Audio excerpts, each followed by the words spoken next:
The War of the Worlds was performed and broadcast live at 8 p.m. Eastern Time on October 30th, 1938, as part of the Mercury Theater on Air, directed and narrated by Orson Welles. A few minutes after the broadcast started, the police began getting hundreds of panic calls by listeners that were convinced a Martian invasion was taking place. Was it a momentous performance of realism radio that duped the public? Or was there something else to blame?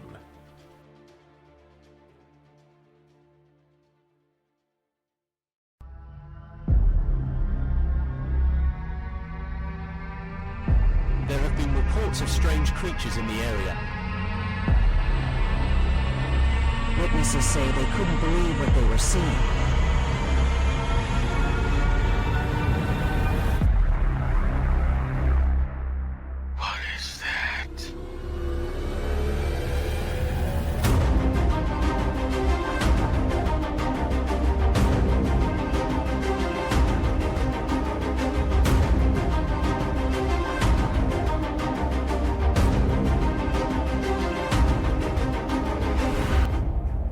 Welcome, beloved fofers, doubters, naysayers, non-believers, and skeptics. Welcome to Paranormal Fable or Fact. I am Victor Trevino, joined by my co-host and beautiful wife, Tammy.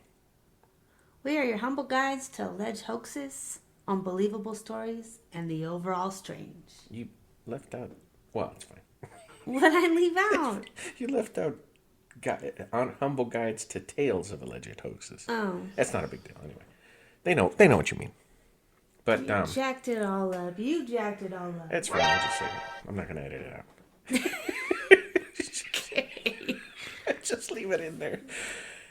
We did not put a show out last week because we were sick. Do you know what the show's about, baby? I do this time. And what's it about? It's about the War of the Worlds. The radio broadcast of the War of the Worlds. From 1938 that Orson Welles produced. Yes, you have to... And directed. Designate that because I know, there's if you Google books. it, there's everything. Well, yeah, and there's Oh, books yeah, and and there's movies. a book because he wrote it, the other Wells guy. Orson. H.G. Wells. Yeah. Wells and Wells. Yes, Wells and Wells. They actually met. Yeah, I know. Did you see that? Yeah, Where they saw actually that. met? Wells and Wells meet? In my research, I did see that. Oh. In 1940, 2 years after the incident. Just want to quickly remind the fofers that we do have an email now. It is pfableorfact@proton.me, and it's in the show notes if you want to send us an email and tell us you love us, tell us we suck. But the greatest email we could get is suggestions for new shows. Yeah. That would be awesome because About hoaxes, conspiracies, the paranormal. Yeah, pretty much anything, because it doesn't have to be, limited to hoaxes or the paranormal. That's just what I prefer. In my notes, I put what we prefer, but it's actually what I prefer. But we'll do it on anything. I mean, we're probably going to tackle some true crime and anything that is conspiratorial, or maybe there's two sides that don't agree with one another. There's some kind of Debate. Yes, there you go. Debate between the two. We'll do a show on it. Whether it's paranormal or not, it doesn't really matter. This broadcast is infamous to this day because it supposedly caused a public panic. Just like the intro says, they said that there were lines of people outside the mayor's office, that people actually got injured. People were, just absolutely going nuts, calling the police and, The studio, calling the studio. Yep, calling the studio and complaining. And it was a big old mess. And Orson Welles was quoted as saying, "I didn't realize that I had become a national incident." Because he didn't know. He didn't find out until like the next day. He didn't find out. Or no, when he was leaving the studio, people were like saying, "Oh man, they're saying a bunch of stuff," because they were like printing stuff in the newspapers or something. It was crazy. Yeah, the police came to the studio and Yeah. were trying to shut stuff down. Yeah, they actually tried to interrupt it, huh? and try to interrupt it. Man, that's crazy. And then Orson Welles, he didn't leave. After the broadcast, he went to his theater and worked till the morning. So he only got like 3 hours sleep before the day after the newscast that they did. Really? Uh-huh. Why did he do? Did he do that for any? Because he had another production he was working on. He was constantly working. He So he was like, "Oh well, I'm gonna go right back." yeah, he just went right back to work. He went to his theater and went back to work. No, he really That's was. funny. Yeah. You know, Didn't really. he was a brilliant mind. He really Yes. was, and he was very. And I've said that we were talking about this earlier. He was very artistic, very Yes. artistically minded. Because a lot of people don't realize this is what got him to national fame. He was already very well liked in the industry, but he was mostly on Broadway plays, stage plays, Yeah, and radio. And radio, and he did a lot of soap operas on radio. Yeah. Yeah, he even to get to areas of New York, he would rent ambulance to get him to each like to CBS, then to NBC, and then he would just pop up and do the show, and they would just give him the documents. Ambulances? Yeah, he rented ambulances. He found out that you could rent an ambulance without having an emergency, a medical emergency. Really? Yeah. Well, they put on their lights and they could go right through the. Yeah, go through the red lights Really? and stuff and get them there faster. I don't Yeah. think they can do that anymore. No. I'm sure they couldn't. Yeah, I don't think they could do that anymore. I'm sure they call that the Wells factor. Everybody would be doing that. I'm late for work. Dial up the hospital.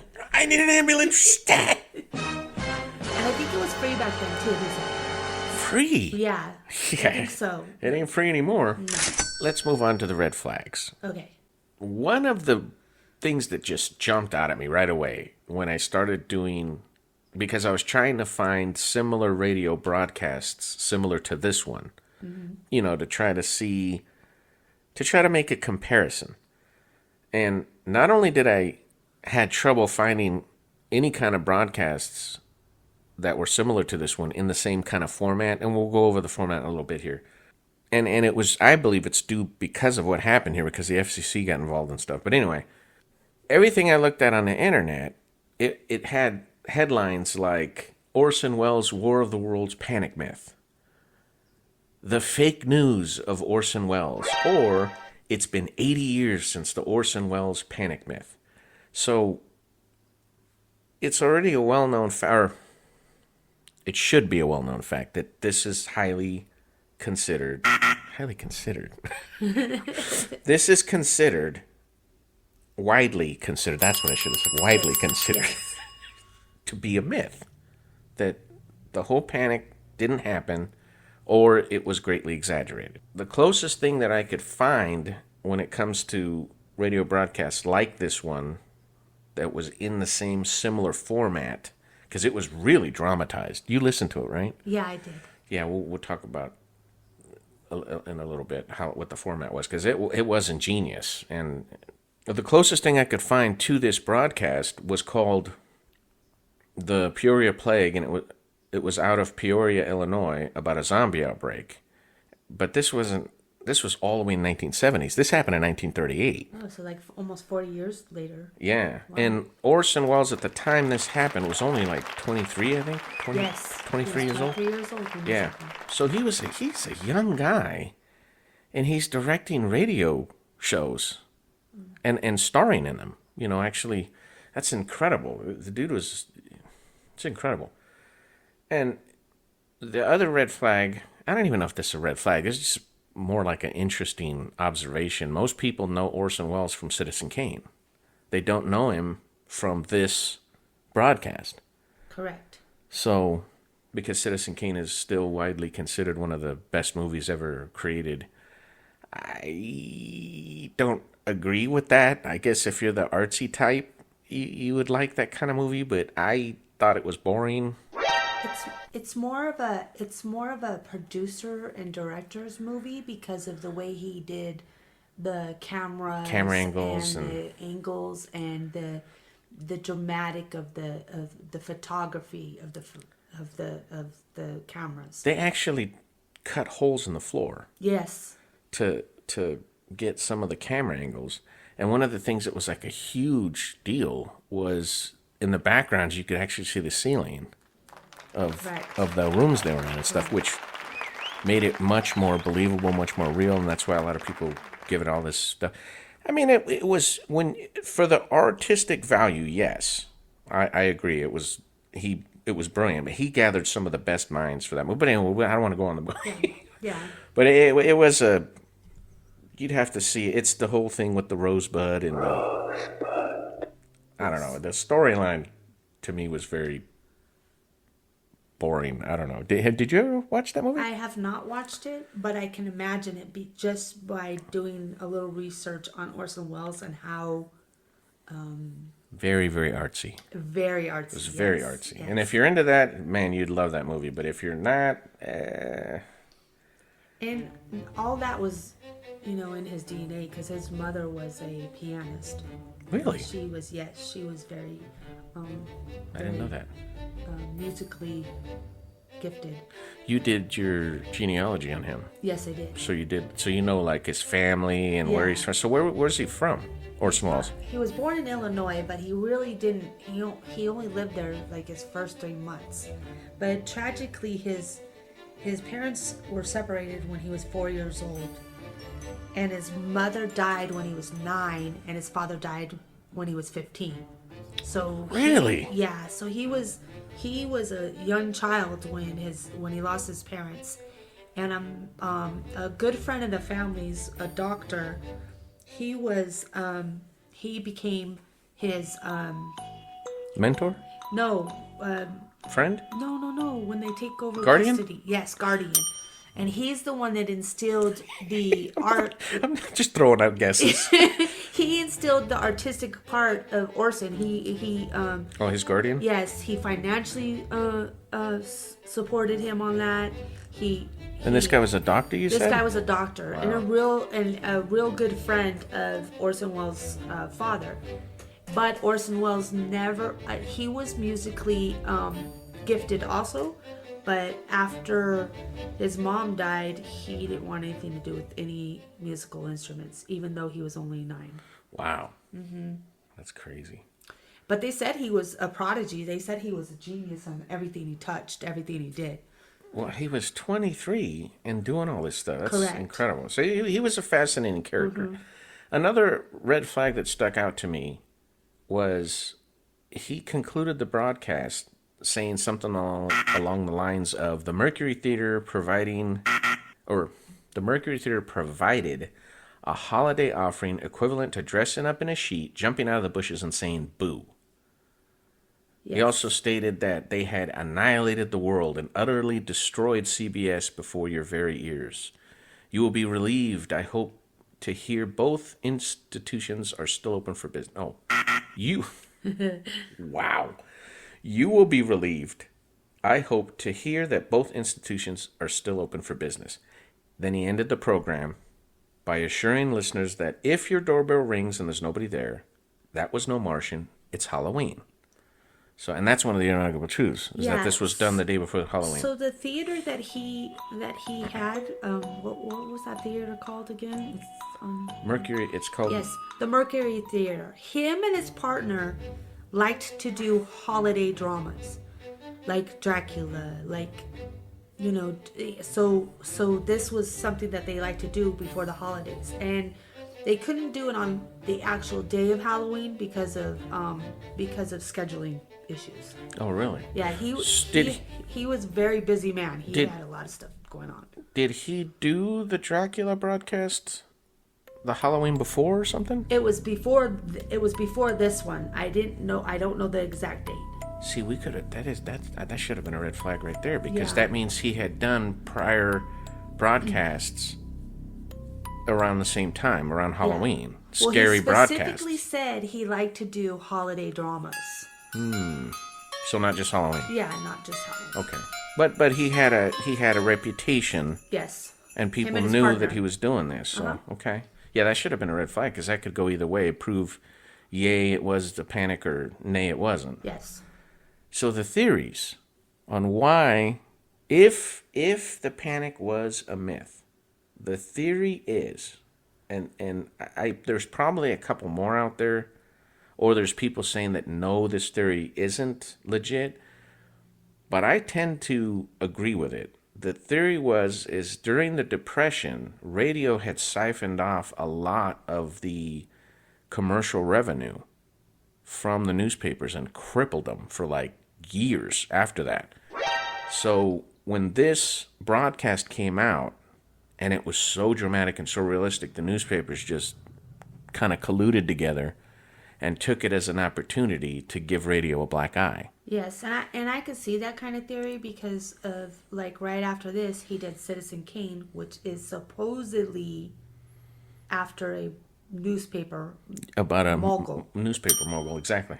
And That yes. kind of ties in with the... So it kind of ties in with it. So I kind of believe that theory. Maybe like a nod toward them, that he Yes. realizes what they were doing. Yes. See, that's a very good point. I never really thought about that. Because- That's a very good point. Citizen Kane it's supposed to be about Hearst, Yes. the newspaper Yes. mogul. Yeah. And Orson Welles was, like we said, he was a genius. He was very intelligent, and he was probably, okay, watch me now. Hold my beer. Watch me now.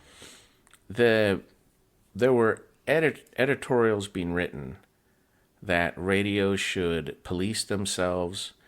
There were complaints launched by the newspapers to the FCC that they needed to shut down certain broadcasts to prevent this kind of catastrophe from ever happening again. Now, remember, this was in 1938. Hitler was just coming into power. Right. So the world was on its toes because they had already started in 1937 is when they invaded Poland and stuff. So this was, and I believe they were already occupying, what's that? And we're coming out of the The Depression. Depression Yeah. too. So it's a tense time in America history. People were tense. Yeah. It's a tense time. So, And a lot of those newspapers were owned by Hearst.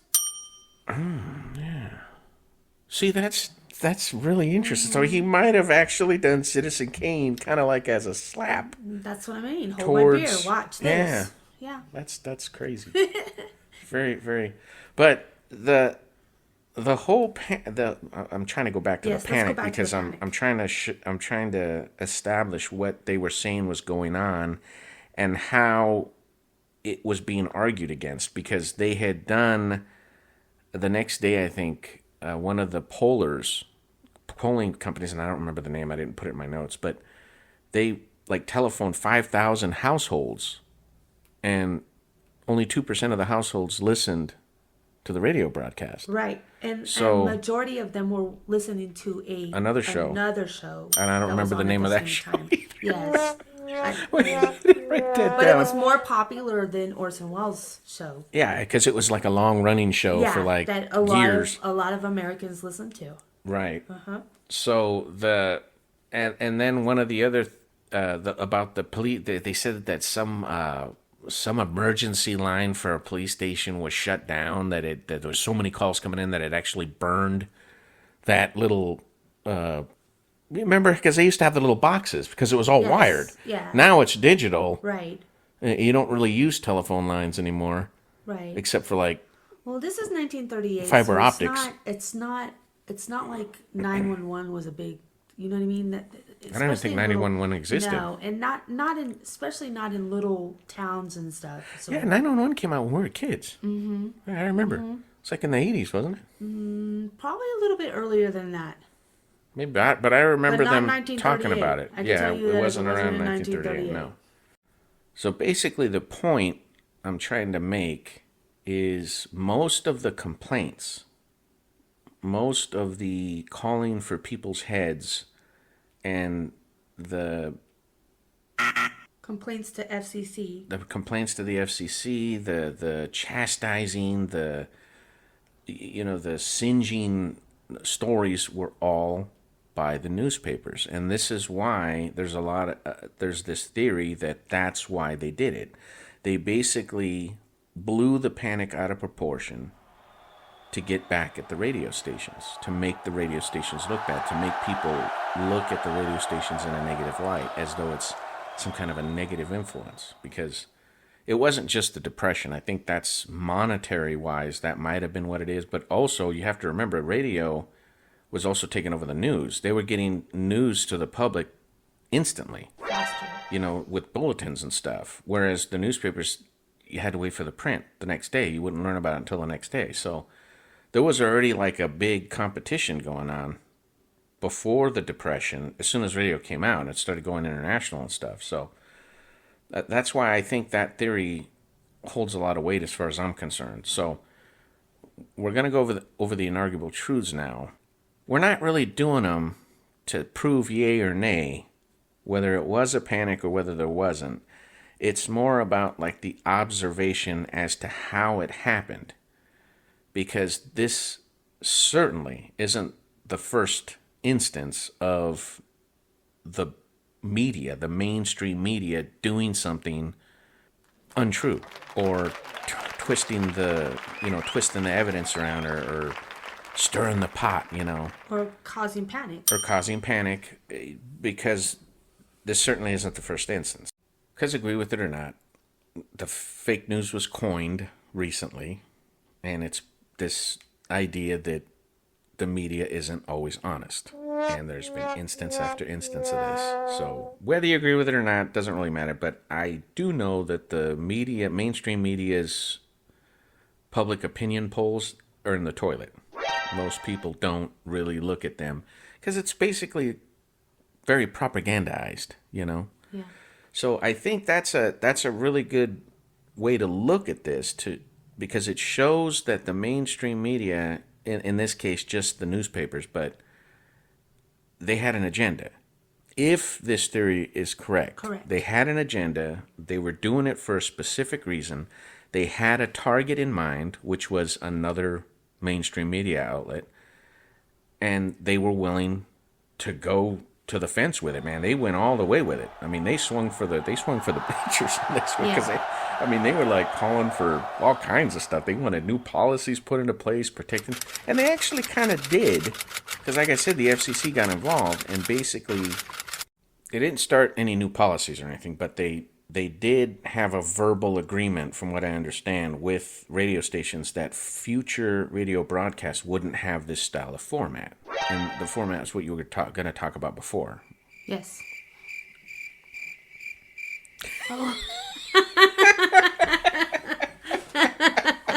That was me saying, go ahead. It's your, go ahead. Well, the format was, now I've lost my thought. The way it was set up as a regularly scheduled program. Oh yeah, because the with these musicians, they were doing like some musicians, so it was like music, and then all of a sudden they came in and we have emergency broadcast. Break-in emergency broadcast, right? Yeah. And they were saying all this stuff about, there's fires up in something came down from the sky and crash landed in some little farm. From Mars, yeah, and there was gas. Right. Black smoke and then gas. The radio broadcast went on for a little bit longer, and then another breaking news. I think it was 2 or 3 times that they broke in.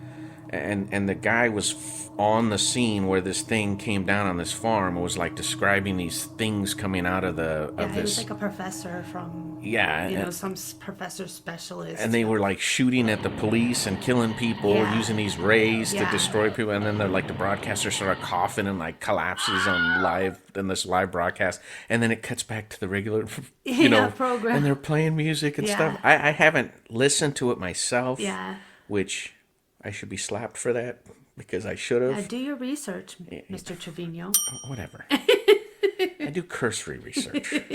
I've said it again, and I will stand by my guns. Okay. I am not a professional podcaster. I'm not a professional researcher. I look at stuff that's interesting to me. Let's go into the inarguable truths? ITs, yeah. Okay. Really? Already? Yeah, we already did the red flags. Oh, yeah. Okay. Inarguable truth number 1. The panic was only on one station, the CBS radio network. Inarguable truth number 2. Most listeners recognize the actors' voices. Inarguable truth number 3. There was no other radio dramas portrayed in the same format at the time. Inarguable truth number 4. War of the Worlds was broadcast the day before Halloween. Inarguable truth number 5. Because the broadcast was not sponsored, they could arbitrarily schedule breaks instead of arranging them around advertisements. Inarguable truth number 6. Neither Wells nor CBS were reprimanded. So let's talk about inarguable truth. You know, I really should do like a cutaway, a pre-recorded inarguable truth announcement and have it all like dramatized and then have the little explosion and stuff. What do you think of that? You want to talk about that? Yeah, I want to discuss it because I've been thinking about it for a while. It's your show.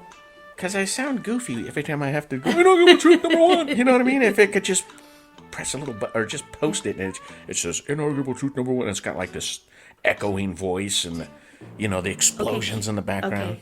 Don't you think that'd be cool? That would be awesome. Let's go. Sorry. Okay, inarguable. I'm sorry. It's been on my mind lately. Okay. Inarguable truth number 1 is the panic was only on one station, the CBS radio network. This is a very important inarguable truth because there were a bunch. Radio was still huge back in the 30s. Yes, it was. Television was out, but only only a handful of families had them and actually watched them. Most people were still crowded around the radio when it came to entertainment at that time. And a lot of the big shows were on. There was a bunch of big shows on during that time that preceded this Mercury Theater. Yes. That Orson Welles was doing. They'd been around years before that. In fact, that was the whole thing. That one of the panic claims. There you go. Claims. Okay. One of the panic claims was that people were listening to this really highly rated show and then twisted the dial. That's the main thing that they focus on. The dial twisting, where people twisted the dial over to millions of people twisted the dial over to Orson Welles' broadcast, and that's how millions of people. They claim millions of people. But that was not true. Panicked, yes, but that was not true. They know that for a fact. It would have been way worse. Yeah, because a lot of people liked that one show, which was on the same time as Orson Welles' show, and majority of America liked that show. And the later investigation showed that there was no quote-unquote knob turning at the time. People that were listening to that show stayed on that show. Right.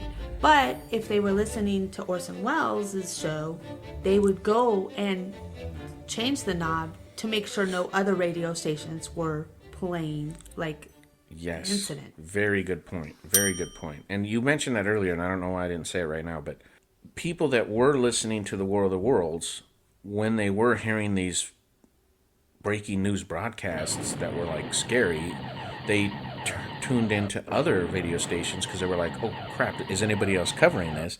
And when they saw that nobody else was covering it, they were like, oh, well, it must be part of the show, Right. And they turned it right back. So. Right.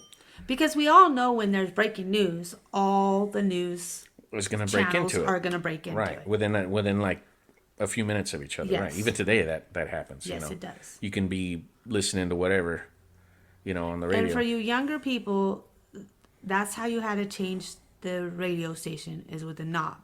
Just like when Victor and I were kids, we were called the remote control. We would have to get up and change the channel for our parents. Yes, because there it was were a no knob. remote controls. Kids. No remote control. Nope. And you had to twist the knob, and it would make this ugly sound. Yes. Remember that? Yes. And then you had the two. There was two dials. One for UHF. Yep. And one for VHF. Yep. Yeah, and the UHF was all the public TV channels. Yes. You see Sesame Street and all that stuff. Yeah. PBS and all PBS that. Yes. And yeah. Yeah. But and anyway. we didn't have cable. We had rabbit ears. No cable. We had rabbit ears. Yeah. Or aluminum foil or whatever, tacks. I remember. Yeah, you young kids clothes go hangers. ask your moms, dads, and your grandparents about that. The fuzzy TVs. Oh, black and white. Remember black and Yeah. white TV? Remember that? That's all there was, man. I remember that when we were kids. Anyway, now that we went down memory lane and totally showed our age.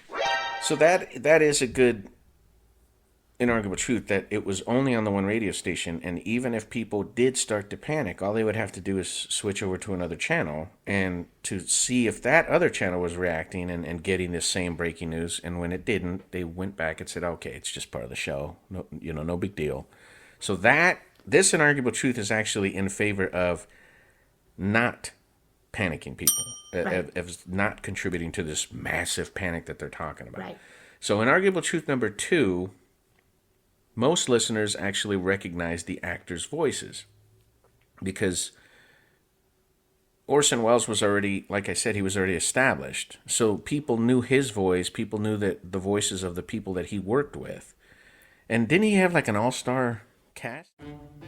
Yes, he had an all-star cast. Also, the reason why a lot of listeners recognize the voice is because of Orson Welles, because he was the Shadow, and that was a popular show. Radio show. The Shadow Cave. Yeah. Didn't he have like a Shadow Cave? I don't know. I think he was a comic book character. Okay. I think. I don't know. I wasn't big into comics, and I wasn't, we didn't really listen to the radio. We were already, when we were kids, TV was already big. We were watching cartoons and stuff. So, but yeah, he had another popular show. So, and the people that he worked, from what I understand, the people that he worked with on that other show, The Shadow, some of the actors were on this broadcast, and people recognized their voices. Yes. So again, this is another inarguable truth towards there not being a panic. This is nay, no panic. Right. This inarguable truth, because And if you've ever heard Orson Welles' voice, it's very distinguished. It's very, like, you can recognize it. very deep. Yeah, it's very recognizable. Kind Very- of like Kenny Rogers or Just a natural broadcast voice. Just a natural broadcast. Not like ours. What was the guy's name that did Casey Kasem? Oh, Casey Kasem. Like yeah. Casey Kasem. That's a better reference than Kenny Rogers. Yeah, but Orson Welles had like that theatric, deep. Yes. Yes. Very deep, Yeah. clear, Very theatrical. baritone voice. Very theatrical. Yeah. Casey Kasem was like, "Hey, I am Casey Kasem." But it was recognizable, is what I'm trying Oh to yeah, say. yeah, definitely. Oh yeah, you heard Casey Kasem. Yeah. You knew it was Casey Yeah. Kasem. Yeah. I think this is a really good inarguable truth too, because it shows that because so many listeners recognized the voices on the radio, that wouldn't have panicked them because they would have realized they were actors, Yeah, I realized it was a show. that it was a show, right? So, inarguable truth number 3: there were no other radio dramas portrayed in the same format at that time. And this holds true to this day. Like I said, the only thing I could find anywhere close to that, and I'm not saying this is the only thing out there, just on my cursory research, the only thing I could find was the Peoria Plague, about the zombie outbreak. So there was, I think this inarguable truth is going to go the other way, Yes. towards it could have caused a panic, because the way the format was, where you just had this like normal little radio show, and then all of a sudden all these breaking news, emergency broadcasts were coming in and talking about all this fantastic stuff. If you didn't know what was going on, it could have possibly upset some people, And like we were talking about before, from inarguable truth number 1, people actually had to get up and turn the radio station to tune into other radio stations to see what was going on. Hey, is this real? I mean, what's happening here? Mm-hmm. So, May I ask a question? of course you can, baby. The other one, the Imperial Illinois one, whatever, that one, What? the Illinois one. Oh, the Peoria. Yeah. Just Imperial or something. I don't know. wow. Well, Wow. stop laughing. I'm trying to be serious. Holy, I was like, Parabolia? What? Okay, well, Was there panic during that episode? No, because I think every few minutes they had, this is a dramatization, this is not real, and stuff like this. Okay. In fact, they rebroadcast this Orson Welles version of The War of the Worlds, but I think they redid it, though, like in 1971 or something. And every single few minutes, it was like this little announcement. Oh, So this it's is just for drama only. Just for drama only. So it's kind of like those emergency. This is just an emergency test. This is just emergency. Oh, yeah, the emergency those annoying broadcast system? noises. Yeah. Yeah. Whatever Okay. they don't do that anymore, do they? They probably do. We just don't watch that stuff anymore. Oh, yeah. This is a test of the emergency broadcast system. The broadcast system in your area is blah, blah, blah, blah, blah. Yeah, I remember those. That's another thing. See, youngsters, they don't know about that stuff. Anyway, stop telling everybody how old we are, baby. I'm not. You are. You the one that brought it up. Don't blame me. So, yes, this Inarguable Truth number 3 is going to go in the Panic. panic column. Yes. The pro-panic column, because it was... In fact, when you were listening to it, you were like, yeah, I could see how people could get a little worried about this stuff. Especially as what was going on in America, actually in the world.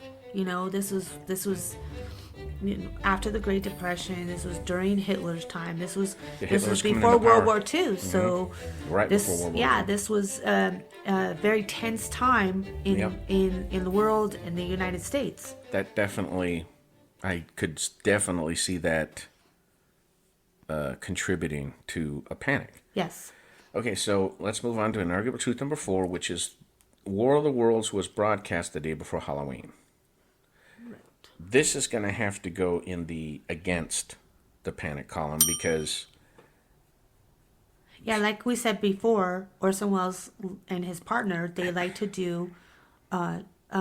holiday dramas, yes. Yep. So they wanted to do something for Halloween, just like, the Halloween shows come out, the Christmas shows come out, just like that. So basically fans of this Mercury Theater would have known that it was going to be a dramatization of some type. That it was going to be... it's programming, and know what kind of programming they're going to do because of the holiday. Something scary or something, because it was right around Halloween. Right. So, yeah, that's definitely going to go in the against. Which a lot of radio shows, a lot of radio stations and a lot of TV stations still do to this day. They do holiday programming. Oh, yeah, definitely. Okay, so did we cover that one enough? Yeah, I think so, because we kind of did that in the red flags. Oh, yeah. I don't know what's wrong with me. I'm kind of out of it, man. Kind of out of it. I'm sorry. So let's move on to Inarguable Truth number 5, which is because the broadcast was not sponsored, they could arbitrarily schedule breaks instead of arranging them around the advertisements. This, to me, is probably the biggest one for the pro-panic column. Because basically what this meant was that the only announcement that this was fictional came at the very beginning of the broadcast. And at the end. And at the very end. Because they didn't have to stop, let's pause to hear from our sponsors. It was unsponsored. So they didn't have to break. No, they didn't. I think it was like 40 to 55 minutes into it before they actually stopped and took a break and then announced again, hey, this is a dramatization. So, and then at the end, they did it again, I think. So I think they only announced it like 3 times or something. Yeah. That could definitely attribute to people getting worked up and getting worried that something else is going on. Right. So, and I don't think that happened very often, where you had an unsponsored broadcast show. Yeah, that was very unusual. It was definitely unusual because that's how they lived. That's how they got their money. And that's how the radio station got its money, because the sponsors is where they get, Yeah. They're selling their commercial spots, and that's how they're making their money. So I don't know if maybe they funded it themselves or, Mercury broadcast. I don't know. I didn't look at that deep into it. But it would be interesting to see how they were able to do 40 to 50 minutes of broadcasting without having to stop for a commercial. That's insane. Can you imagine that now? No. Nobody would listen to podcasts. Everybody would listen to radio. Yeah. Because now it's like radio. That's very true. Radio, it's like for the half hour, there's 20 minutes of advertisements, 10 minutes of talking, and then another 20 minutes of advertising. So it's like, I think that's why a lot of reasons why people listen to podcasts instead of the radio. This is a huge point, because that if you were listening to it and there were no commercial breaks except for these break-ins of these breaking news emergency broadcasts, that could attribute to people panicking. Right. So it's just pro all the way across for Inarguable Truth number 5. Yes. So let's move on to Inarguable Truth number 6. Oh. Neither Wells or CBS were reprimanded. And this is a huge one against the panic. Because had they caused millions of people to panic like this one newspaper, the FCC would have gone after them. they would have, definitely. And Wells and CBS probably would have lost a lot of money or got sued. Legalities, or they would have had to pay fines. Yes. Something. Especially if there was like people hurt and stuff, medical, and they huge claimed that people got injured and all kinds of stuff. A lot of liability. It was all BS. It's crazy. Once they did a real in-depth, well, we'll get into that in conclusions, but if basically the point of this Inarguable Truth is, and we basically already covered it, but I'm just going to reiterate it. If they had done something nationwide, because like I said before, Orson Welles actually came out and said, I didn't even know I had become a national incident. Yeah. He had no idea what was going on. Right. So, which could have been an Inarguable Truth, because he didn't even know. Yeah. Anyway, they conducted a survey. This survey was actually conducted by Printed Media. And estimated that something like 6 million people were listening to the show, and almost 2 million people panicked. Estimates. And when people looked at that, they were like, no, nowhere near 6 million listeners. No.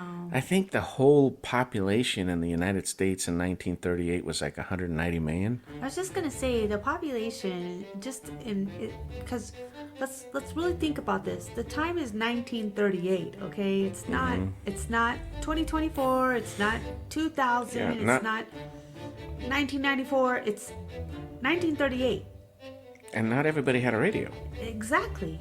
And not everybody's listening to the radio. And not everybody tuned into the radio. Right. And it's 8 o'clock at night. I mean, people are, winding down. Some people are in bed already, So 6 million listeners would have been phenomenal number. I mean, 6 million listeners. Let's just say this show, we had 6 million listeners. That's phenomenal. That would be astronomical. Yeah, exactly. Even for this little podcast. So in 1938, In 1938, you had 6 million people listening? Nah, No. Disagree. No way. Disagree. Just no way.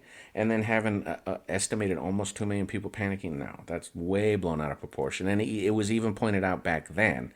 And again, had these numbers had any kind of truth to them, they would have done something drastic to not only Orson Welles, but to the radio station. They would have had to answer for this. There probably wasn't even 6 million people reading the newspaper.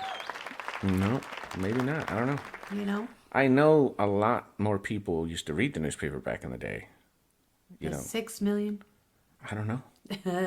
I don't know what the numbers were back then. I don't either yet. I know Hearst was a billionaire. Yes, he was. But he owned like 10 papers, didn't he, or something like that? So I think that about wraps it up. I think we did a pretty good job, baby. It sure did.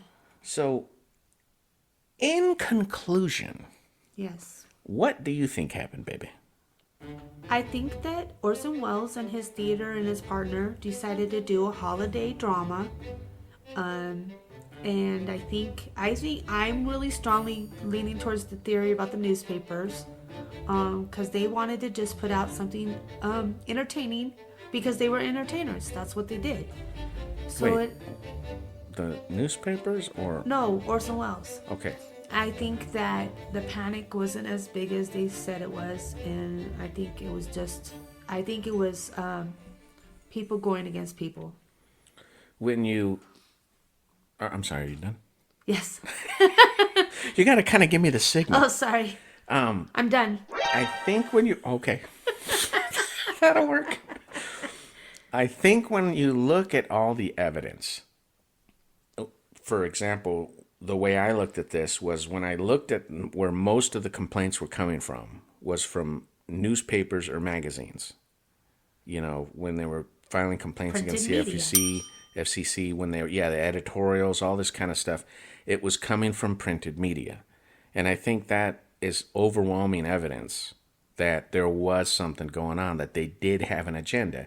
And again, I think a really big point here, because this might affect future shows, is that this is just one instance of the media being able to do something, or being willing to do something. Not, I don't want to say a lie, but misinformation, misconstruing, Misinformation. exaggerating, blowing things out of proportion in order to meet an agenda. So I'm in favor of there not being a panic, or if there was a panic, it was blown way out of proportion. Yes.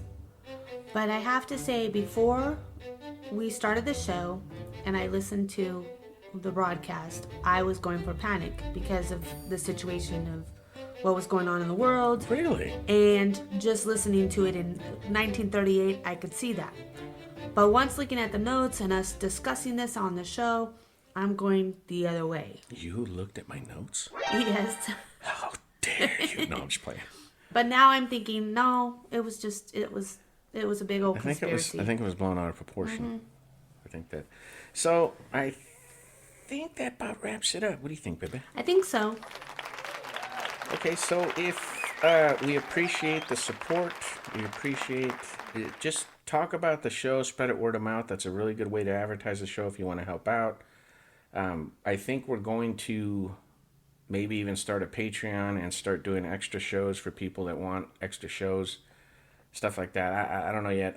I don't know if we want to keep it public or if we want to go that route yet. But everything we'll talk about everything in the future. If you like us, give us positive reviews. You don't forget we have an email. Email us. Yes, email us. Let us hear from you. We don't mind hearing from you on your personal stories.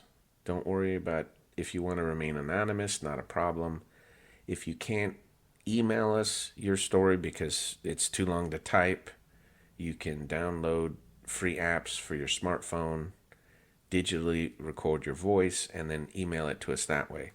And again, we won't mention cities, we won't mention names, we won't mention jobs, none of that stuff. We just want to know if anything strange or unexplained has ever happened to you. Again, it doesn't have to be paranormal, just anything unexplained or odd. That would be awesome. And we'll have a show, we'll gather up a bunch of stories from the Fofers, and we'll have a story time show. Wouldn't that be cool, baby? Yes. So, again, support us. If you can rate us. If you can like us. And thanks for all your support. Thanks for listening, everybody. Bye.